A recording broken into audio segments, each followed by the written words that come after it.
حضرت ابو عثمان رضی اللہ تعالیٰ عنہ فرماتے ہیں کہ میں ایک سفر میں حضرت سلمان فارسی رضی اللہ تعالیٰ عنہ کے ہمراہ تھا، تو راستے میں ایک درخت آیا، پت جھڑ کا موسم تھا، تو ایک شاخ تھی جس پر زرد پتے تھے۔ اس خشک شاخ کو حضرت سلمان فارسی نے پکڑا اور جنبش دی، جتنے پتے تھے گر گئے۔ تو حضرت سلمان فارسی نے مجھ سے پوچھا کہ تم نے مجھے پوچھا نہیں اے ابو عثمان کہ میں نے یہ کیوں کیا ہے؟ تو میں نے کہا جی آپ بتا دیجئے کہ آپ نے ایسا کیوں کیا ہے۔ تو کہا ایک دن میں حضور کے ساتھ تھا، سفر کا عالم تھا، راستے میں ایسے ہی ایک درخت آیا، تو حضور نے اس کی شاخ پکڑی اور اس کو جنبش دی، جو زرد پتے تھے وہ گر گئے۔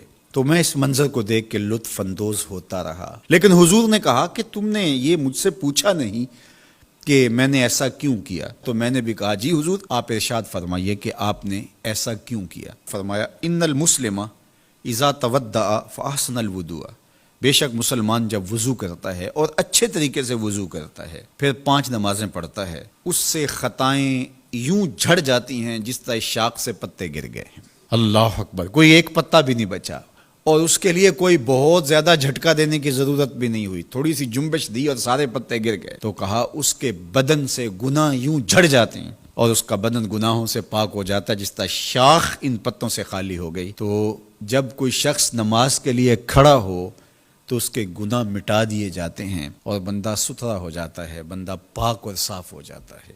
ہمارے بدن لتھڑے ہوں گناہوں سے تو کچھ گناہ تو وضو سے ہی نکل گئے، اور نماز سے بقیہ گناہ جاتے رہے، تو نماز پڑھنے کے بعد بندہ کتنا ستھرا ہو کے گھر لوٹے گا۔ نماز نور دیتی ہے، یہ چہرے کی چمک ہے، یہ دنیا میں بھی اجالا ہے تمہارے لیے اور آخرت کے اندھیروں میں بھی روشنی کا چراغ ہے جو تمہیں جنت کی طرف لے جائے گا اور جہنم سے بچائے گا۔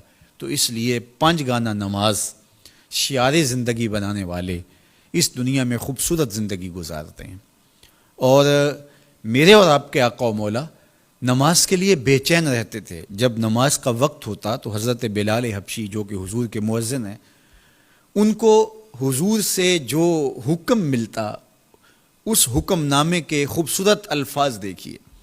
حضور فرماتے ارہنا یا بلال، بلال اٹھو اور ہمارے دل کو راحت پہنچا دو۔ اور وہ سمجھتے اس کا مطلب کیا ہے، اذان پکارنی ہے اور نماز کا وقت آئے اور حضور مصلی پہ کھڑے ہوں اور حضور کے دل کو قرار پہنچے۔ آقا کریم علیہ السلام کا ایک فرمان بچے کو یاد ہے، حضور علیہ السلام نے ارشاد فرمایا کہ جعلت قرۃ عینی فی الصلاۃ، میری آنکھوں کی ٹھنڈک نماز بنائی گئی۔ تو یہ نماز کے ساتھ حضور کا رشتہ ہے، نماز کے ساتھ حضور علیہ السلام کا تعلق قلب ہے، اور وہ محبت اتنی بڑی ہوئی ہے، اتنی فراواں ہے کہ حضور کی آنکھوں کو ٹھنڈکی اس لیے پہنچتی ہے۔ تو نماز کے ساتھ محبت، نماز کی ادائیگی کے لیے کوشش، نماز کے لیے مسجد کی حاضری، گھروں کے اندر نمازوں کا ادا کرنا، نماز کے لیے دن کے اجالے، نماز کے لیے رات کی تنہائیاں، نماز کے لیے تہجد کے سجدے، فرض اور نفل نمازیں، سنن اور مستحبات کے لیے دن رات کوشش، یہ اہل ایمان کا طریقہ اور انداز رہا، اور ہمیں اس کا حکم دیا گیا وَأَقِیمُوا الصَّلَاةَ وَلَا تَکُونُوا مِنَ الْمُشْرِکِینَ، نماز قائم کرو، مشرکین میں سے نہ ہو جاؤ۔ تو مطلب کیا ہوا کہ نماز قائم نہ کرنا، نماز نہ پڑھنا، یہ طریقہ مشرکین ہے۔